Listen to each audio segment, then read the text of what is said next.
like that speed. Our brains have to do all kinds of important and complicated jobs. They make our hearts beat, they remind us to breathe, and they help us to deal with stressful situations. But one of the most important jobs our brains do is to help us decide what to do to stay alive. Double engine failure. At 4,000 metres, my Sea Sprite helicopter has just had a double engine failure. This is not good.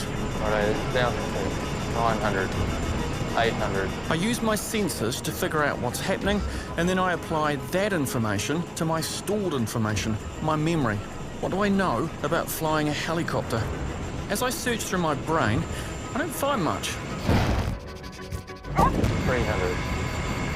200. If I was a trained pilot, I'd be finding lots of useful memories that would give me choices, and that would keep me alive.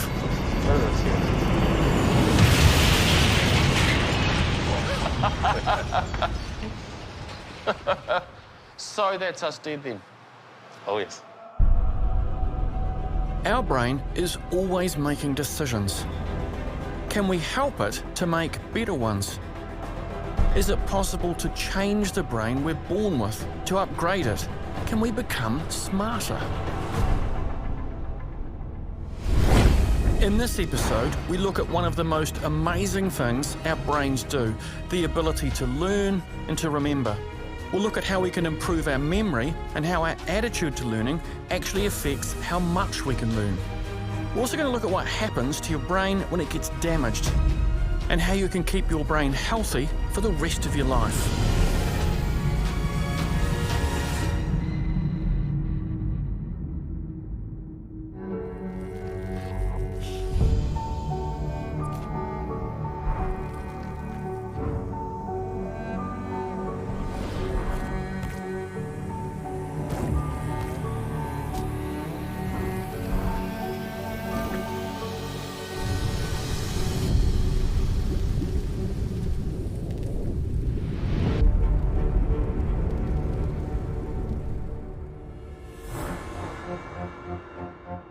Our brain gets all of its information from our sensors, and on the whole, our sensors do a great job.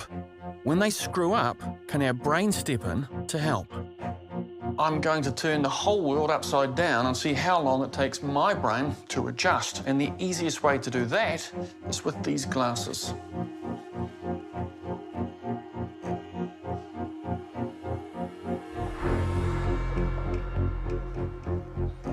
Oh, that's very strange, okay. My eyes are feeding false information into my brain, which is instantly deeply confusing.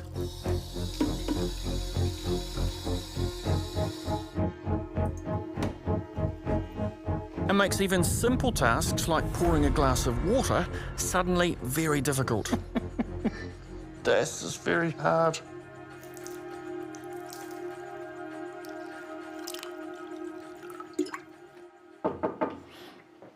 But here's the magic of the brain. Slowly, I'm beginning to adjust to this upside-down world.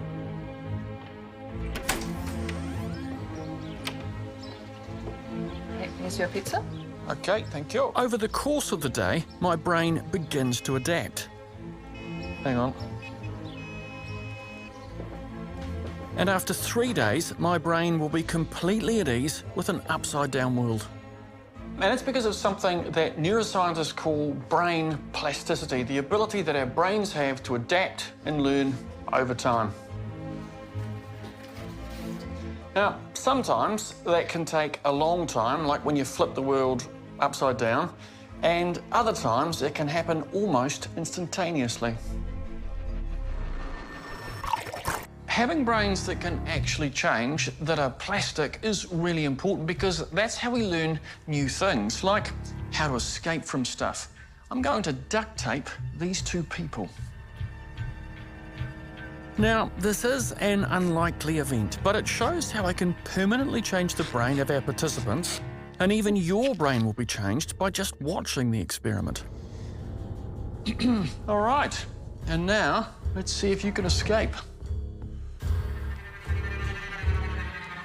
Our participants have to use their brain and senses to figure out how to escape. Perhaps their memory is thinking about handcuffs and how you could slide out of this tape. Or perhaps their senses are perceiving what looks like weak tape. Maybe brute strength will help them escape. But nothing seems to be working. Now, of course they can't escape because this isn't a skill that most of us have ever had to learn, and by the time that we do, it's usually a bit too late. So, I'm going to show you how to escape from duct tape. So it's like this. Just like, and rip it off. Oh, yep. I know, super painless. Of course they couldn't escape initially, but now that I've helped their brains to make some new connections between duct tape, being kidnapped and escaping, they can. And the wonderful thing about your plastic brain is that your neurons have made the same connections, so you can too. So how exactly do we learn? Baby X can help. She's the closest thing we have to a simulation of a human brain. Created by Dr. Mark Sager and his team, she isn't just an animation. She sees, hears, and responds in the moment. Which means she can show us in a way we've never been able to see before the complex miracle of how our brains learn. What does a plastic brain look like? How does our plastic brain learn new things? Well, one of the key ways is using something that scientists call associative learning. Firstly, I'm going to say the word duck to her. Duck. Duck. If she knew what the word meant, we should see a duck appear in the top left square, but there's nothing. Now, Baby X doesn't know what a duck is, so when I say the word duck to her, it doesn't mean anything. But if I teach her that this is a duck using associative learning, then something amazing happens that we do as well. We just take it completely for granted. Duck. We can see on the right-hand side that Baby X is looking at the duck. And on the left square, we can see that Baby X is perceiving my face. And the square next to it is what she's thinking about. At the moment, it's static. But we can see she's beginning to associate the word duck with the yellow beaky thing I'm holding. Duck. Now watch what happens in Baby X's brain when I say the word this time. Her brain, just like ours, is plastic. It changes in response to new information and builds a link between the word duck and an actual duck. Duck. As we look inside her brain, we can see parts of the brain light up. This shows localized regions lighting up that are involved in sensory input and object association. This process is enormously complex, yet you do it every time you learn something new, like the technique you just saw, which you'll now associate with duct tape and escaping. Duck. But how long will you remember this information? Will you remember it in 5 years, or will it be gone by tomorrow? How can you make your memory better?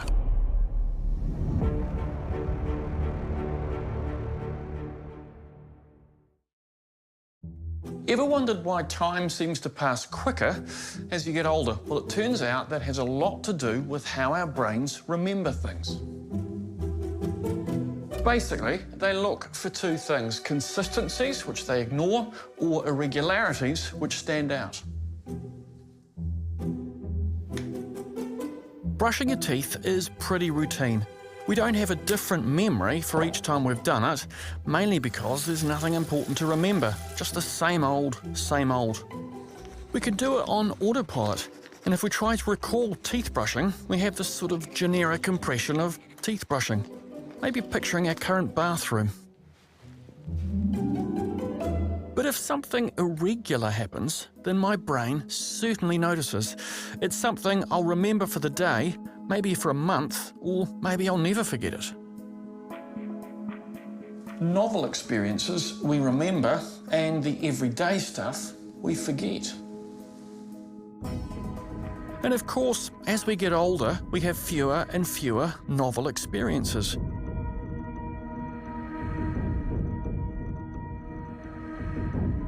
When you're young, you get to try triple scoop ice cream with whipped cream for the first time.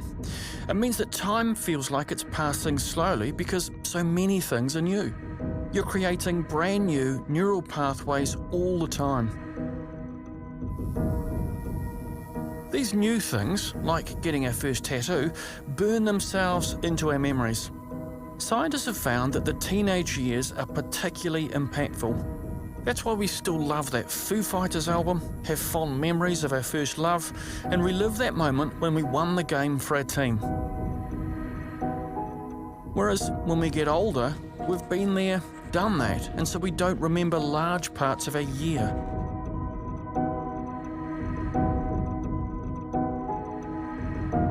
But does it have to be that way? Most of us don't think that our memories are very good, but I'm going to prove that you can remember 30 pictures in 15 seconds.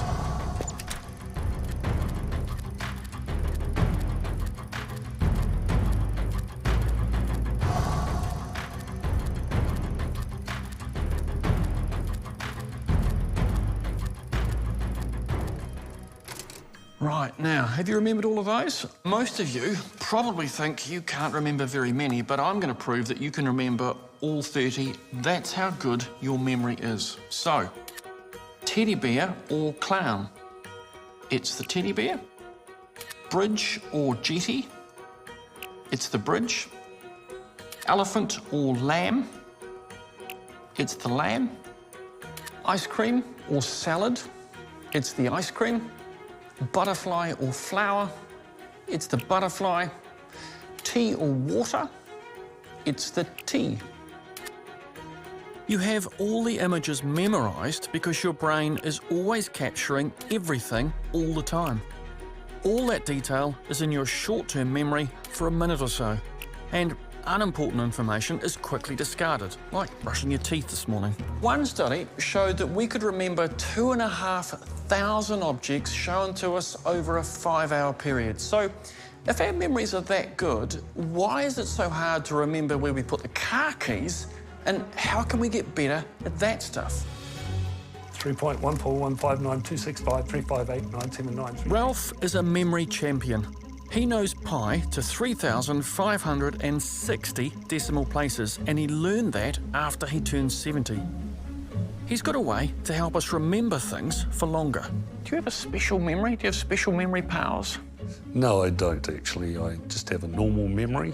I've just developed a few techniques to help me remember things. And these tricks can be used in everyday life. So the first item on our shopping list, Nigel, is corn. So we imagine a whole lot of corn plants growing, corn's hitting the roof, there's corn cobs all over the place. That's the first item. Mm-hmm.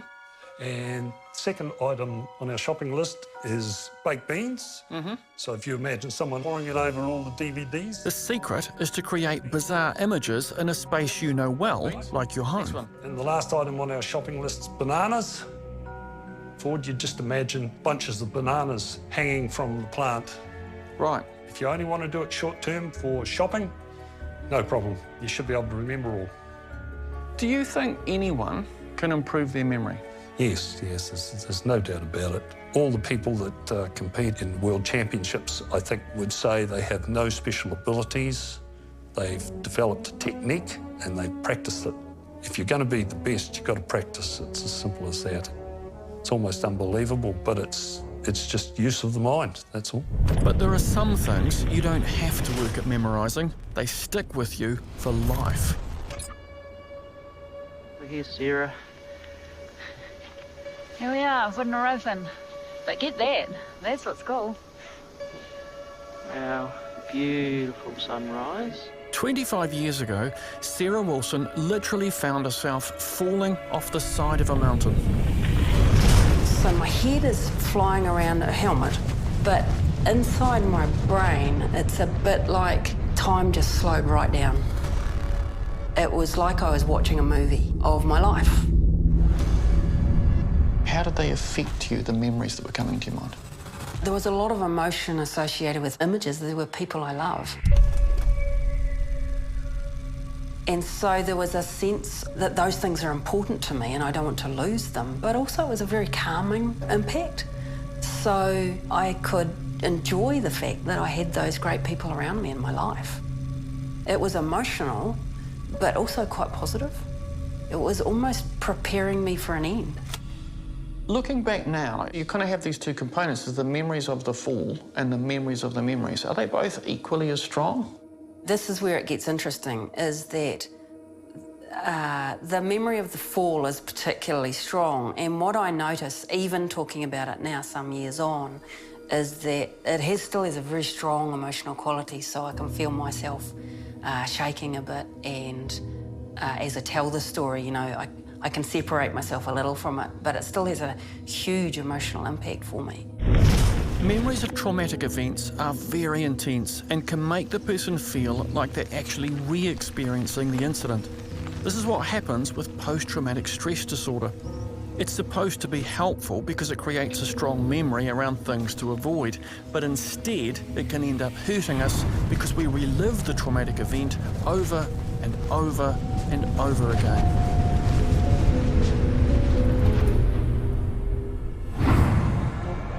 But why are there some events we don't even seem to be aware of as they're happening? The most common example? Driving home and not really remembering large parts of the journey. Well, it turns out we have two memory systems. There are explicit memories, like what we have to buy at the shops. Baked beans, wasn't it? We have to work at recalling that information, and it's where we store things like your mum's birthday and the capital of France. But our other memory system is called the implicit system. Now, some think of it as our subconscious, and it's awesome. It's like an autopilot for a lot of our functions. It knows how to walk, how to type, and even how to drive. This allows us to devote more brain power to other tasks, like thinking about social things happening around us or processing our emotions. And our implicit memory is so powerful, it can do things we find hard to do if we actually consciously try to do them. Denise is a proficient touch typist. Without looking at the keys, she can bang out 120 words a minute, which you think would mean that she knows exactly where each key is. Well, that's kind of true, but it's also kind of not true. Here is a diagram of a keyboard, and I would just like you just to fill in the letters. Sure. Watch what happens when I ask her to draw a map of the keyboard using her explicit memory. But just off the top of your head, without using fingers, yeah. No finger, no, just remembering what's there. Ooh, a little bit harder. She can't do it. Ooh. Can't use your fingers, just have to use your brain. And stop. What was that like? It was quite hard. The first thing I did was put my fingers on. As soon as I put my fingers on, I could tell you exactly where it was. Yep. Because that was your first response, was to do the logical thing, which is I'm going to use the system that works, and you started to use your fingers. But when I said you couldn't, what happens to the memories then? Oh, it went blank. It was totally blank. I couldn't remember without having my fingers in place. This means we don't get bogged down in thinking left foot, right foot, breathe in, breathe out. We can focus on bigger things, like planning for the future. But your future might be determined by your attitude. How can you change that?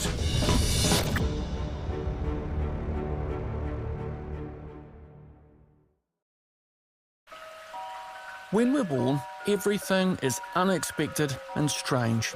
So one of the most important things to learn is a way to predict what's going to happen next. I'm going to see if baby X's brain can predict the future. Can she predict what'll happen next after she pushes a button? When baby X presses the green button, a duck appears. And when she presses the red button, a snake appears. But at first, she's just pushing the buttons randomly. As baby X continues to press the buttons, her brain begins to form new connections. In the left box, we can see what she's predicting, and in the right box, we can see her goal. She wants to see a duck, so she's working out pressing the green button gets her what she wants. Snake. This ability to learn sequences and to predict what might be about to happen next is crucial to everything we do, from understanding the rules of social etiquette to driving a car. And our skill at constructing abstract and complex sequences to predict what might happen next is an important component of what we call intelligence. Alfred Binet created the first intelligence or IQ test in the early 1900s, and today most people still think it's a measure of how smart you are. But even Binet said you can't quantify something as complex as intelligence with a single number. And he also said it could change over time. So, is being smart or talented something you're born with, or is it something you develop? Amazingly, how you answer that question can have a huge impact on your life. It's all about mindset. There are two main categories, and this experiment will show the difference between a fixed mindset and a growth mindset, and the effect that each will have on your life. Hey. Hey. Hello. I've got a maths problem that I would like you to do. We take two groups of kids and give them a problem to solve. It's not too hard. Okay, how did you go with that? What answer did you get? 70. 70? 70, 70. Awesome. Everybody gets it right, but the way I talk to the two groups afterwards is the important bit. It seems to me like the reason you got the right answer is because you guys work really hard. Like, it seems like you're hard workers when it comes to math problems. I told this first group that they worked hard, which forms a growth mindset. But I'm going to tell the second group that they solved a problem because they're smart, which creates a fixed mindset. So you guys must be really smart. But you know how some people are just naturally good at maths? Yeah. Clearly that's you guys. Very smart. Well done. Next, I give them a really difficult problem they won't be able to solve. What answer did you get? 188. 24. Now I give both groups a choice between a hard problem and an easy one. The growth mindset group, the one I said had worked hard to solve the problem, all chose the same option. What are you going to choose? Hard one. Hard. The hard one. The hard one. The hard one. This shows the growth mindset perfectly. They believe if they work hard, they'll be able to get better. Now, what happens when I give the same choice to the fixed mindset group, the ones I told were smart at maths? What did you choose? Easy. Easy. Hard. Easy. Easy. Okay, all right. These kids currently have a fixed mindset. Because of what I said, they now believe practice won't help, because you're either smart at maths or you're not. But changing this mindset is simple. Reward effort. Tell people they're good at something not because they're smart, but because they worked hard. 80-year-old John Leyland is what a growth mindset looks like in real life. He knows that rewards in life come from putting in the effort. John, if you were given the option of an easy crossword that you could do or a harder one that you may not be able to do, what one would you choose? The harder one. Wouldn't that just be frustrating and annoying? Wouldn't it be boring to do the other one? Because of his growth mindset, he's led an interesting life. Well, I've been a preacher, a department store manager, a buyer for Kmart, had my own business, dispensed bull semen. That's quite interesting. Waiter on the inter-island ferries, an agricultural contractor, all sorts of things. This is a combination of growing cactus and pottery. My wife likes blue flowers, so I converted all the flowers that we could find when we were on holiday into blue. One of the many things you've tried is also script writing. Yes, that grew out of cactus growing as well. I saw in America how they put eyes on cactus, and one day I got the idea that maybe cactus have got a secret life. And a story developed, and I thought, this would make a movie. So I got hold of Timmy Vera Morrison and went and showed him, and he said, yeah, I could see myself in that. And so I contacted the government and I made a case that I don't think anybody sold a screenplay to Hollywood before. Give me some money, I'll fly over there and sell mine. Government paid the airfare.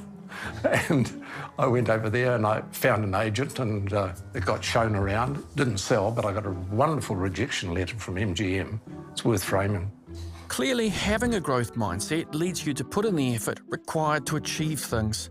And it's fun too. Your brain likes challenges. It's what allows humans to overcome massive hurdles. John is getting a dopamine hit every time he tries a new adventure. It's the brain's way of giving 2 thumbs up. John, do you like trying new things? I love trying new things. It's exciting. You're learning things that you didn't know before. You've got the opportunity of finding out stuff. It's just unboring. A lot of people watching this might think, well, John's just one of those people who's naturally talented at almost everything. Like, is that true? Like, do you just find stuff easy, or...? No, not at all.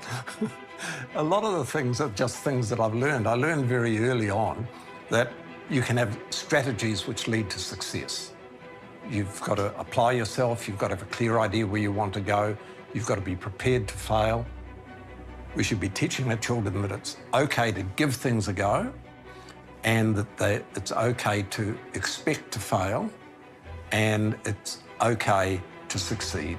That those things are all part of the human experience. Just get on with it and give it a go. And in fact, we start out in life with this growth mindset. I've just given baby X a xylophone, and clearly she's enjoying learning to play it. And that's one of the things about us as a species. Learning stuff has been fundamental to our survival, but it's more than just functional, because learning something new, mastering a new skill, actually feels good. But why is that? Well, that's because learning is important to the survival of our species. So our brain gives us a little dose of that happiness hormone dopamine when we learn something new. It's just like the teacher saying, "Good job." Go on. There we go. That's it. But it's about more than just loving learning. That's simply the first step. That thrill of learning can actually take us to a higher place.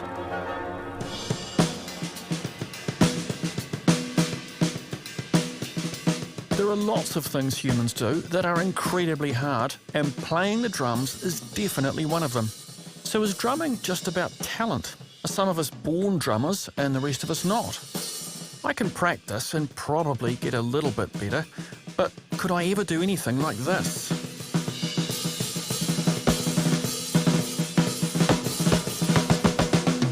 Tom can do this because his brain has wired in all the skills to play the drums faster than the conscious mind can think. He's moved drumming from his explicit memory, where once he had to think about every hit of the sticks, into his implicit memory. His drumming has become automatic, like breathing, and this opens up another wonder of the human brain. If we do something we love, and we can start doing it without thinking about it, then we shift into something called the flow state. When I'm in the flow state, my drumming is often my better work, because you're not evaluating it or criticizing it as it happens, which is what often sort of pulls you out of a moment that's potentially going to be a good musical one. I think you always achieve better musical results in what would resemble a flow state. I will do a lot of conscious practicing, but then the actual performance of that will need to be in quite an unthinking place. If I have to be thinking about the parts and the rudimentary kind of things that are involved in doing it, it's definitely never my best performance, yeah. In the flow state, everything else fades away. There's just now and a sense of feeling totally in control and being lost in the rhythm of the moment. Artists and athletes alike will tell you that the flow state is where the magic happens. The flow state exists so we can think more deeply, create greater ideas. But what happens when things go wrong with the brain? Probably lost a whole decade of memory.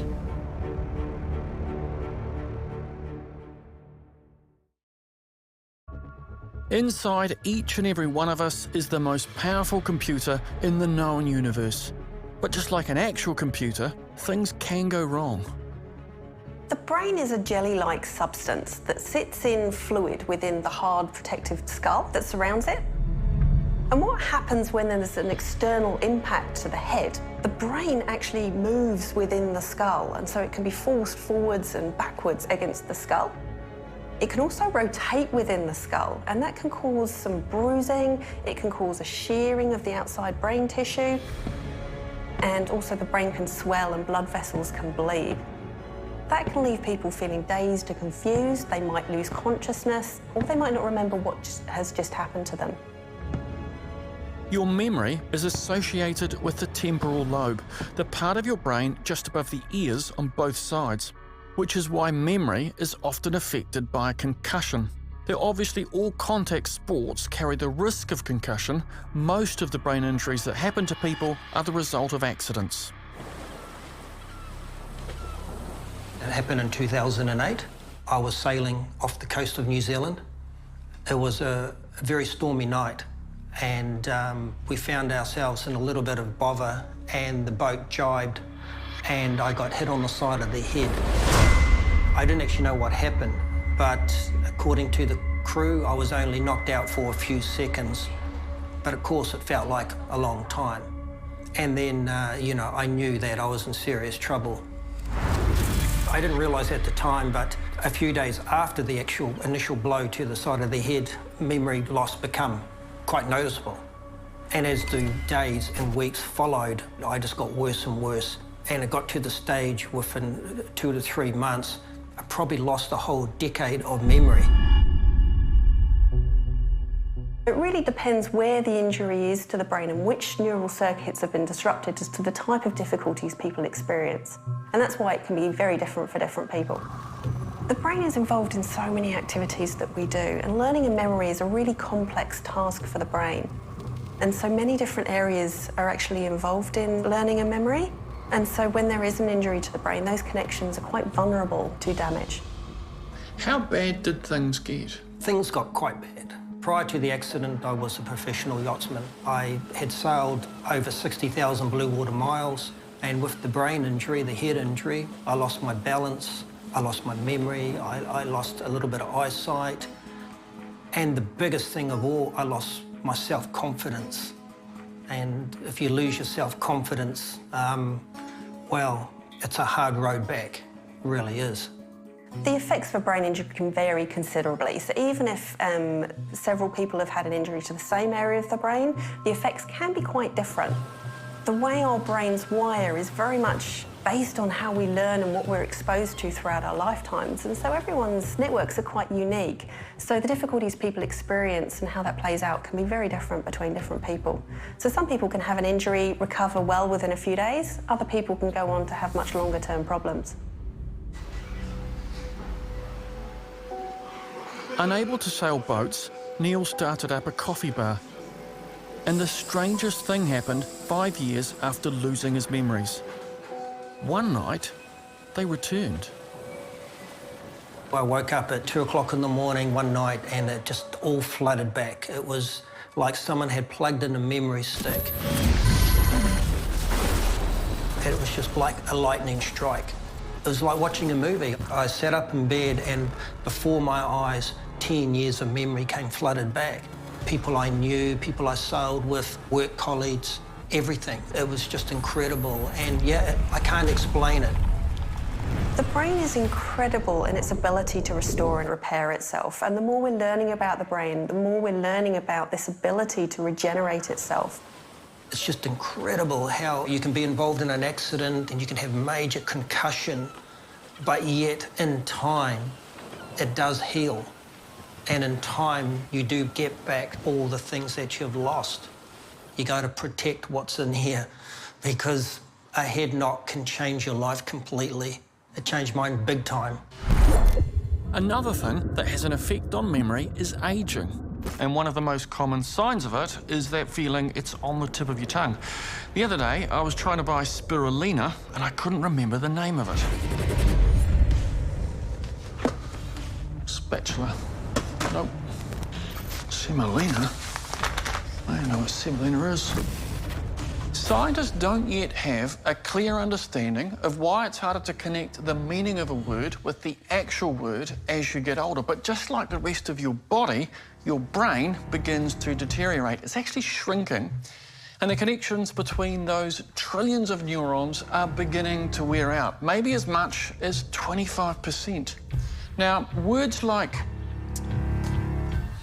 spirulina, words like Alzheimer's and dementia are actually quite scary, but is there anything you can actually do about it?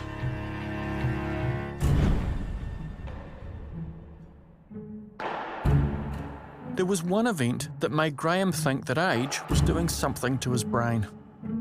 I took my dirty laundry out, supposedly to put into the washing machine, but I hadn't.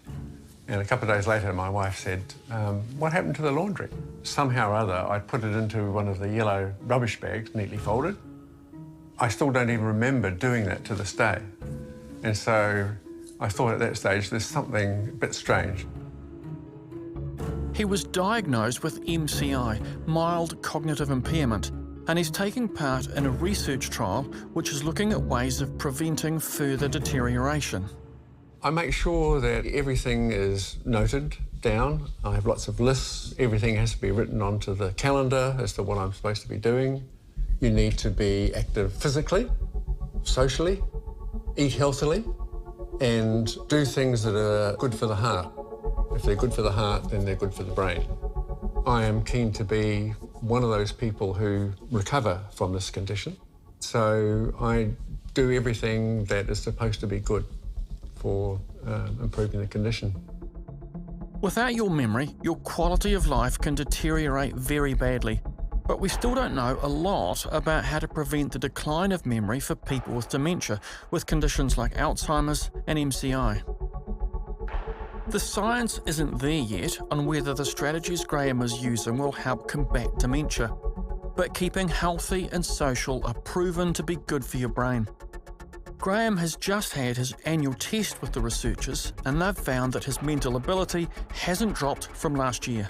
Keeping the body greased and oil changed is a very good idea, just like it is to stop cars rusting up and becoming derelict on the scrap heap. All those things which help your heart health will help your brain health. By keeping your brain stimulated, the more you keep your brain stimulated, the more you use it, the greater the value you're going to get out of your years as they come up. So how exactly do you keep your brain healthy?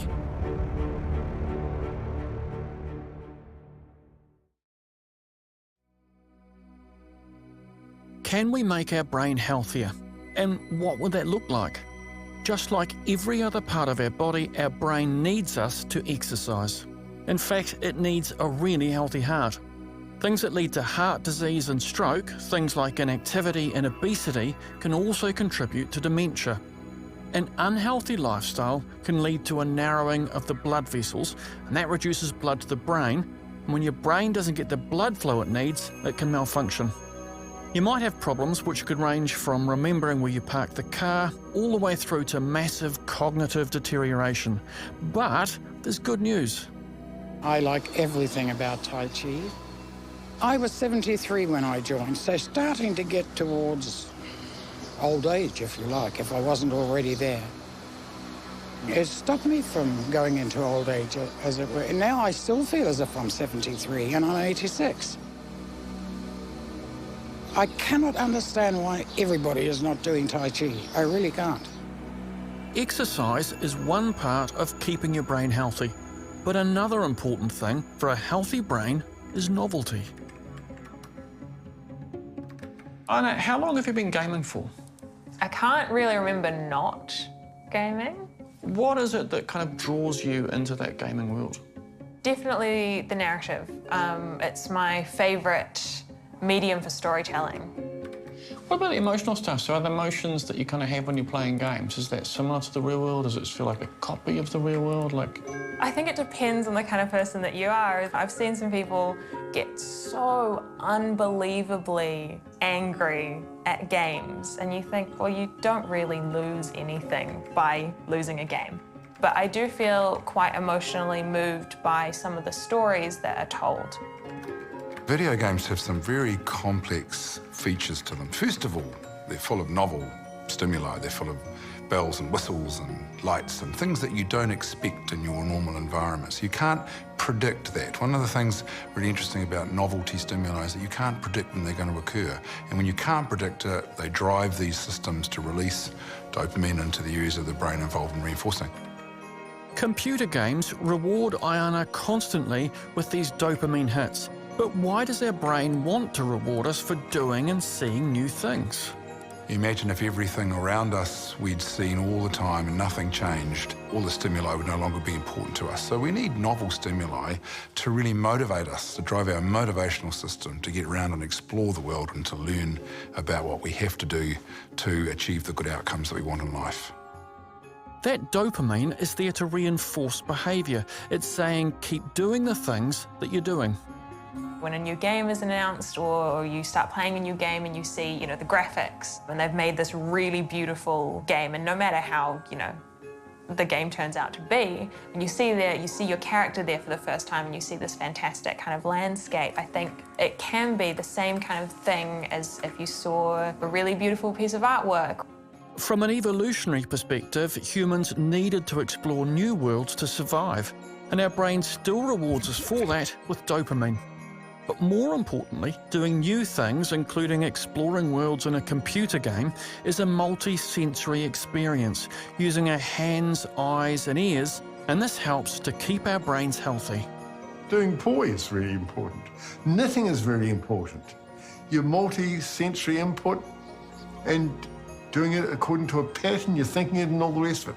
So reading, writing, it all goes to stimulating your brain, talking with people, because people are not only giving you information, they're giving you loaded emotional information in a way which makes you feel better.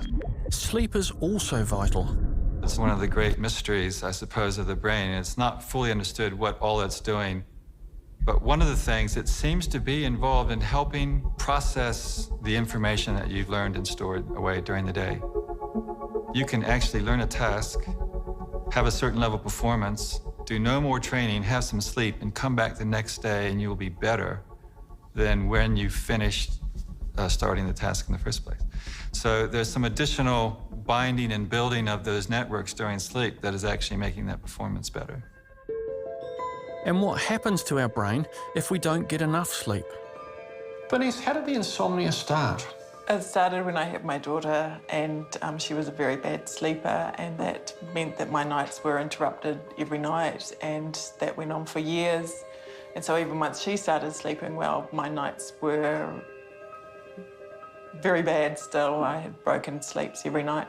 So how little sleep were you getting at that time? It would be 4 to 5 hours a night, and it would be broken, and that went on for 6 to 7 years. I was no longer who I used to be.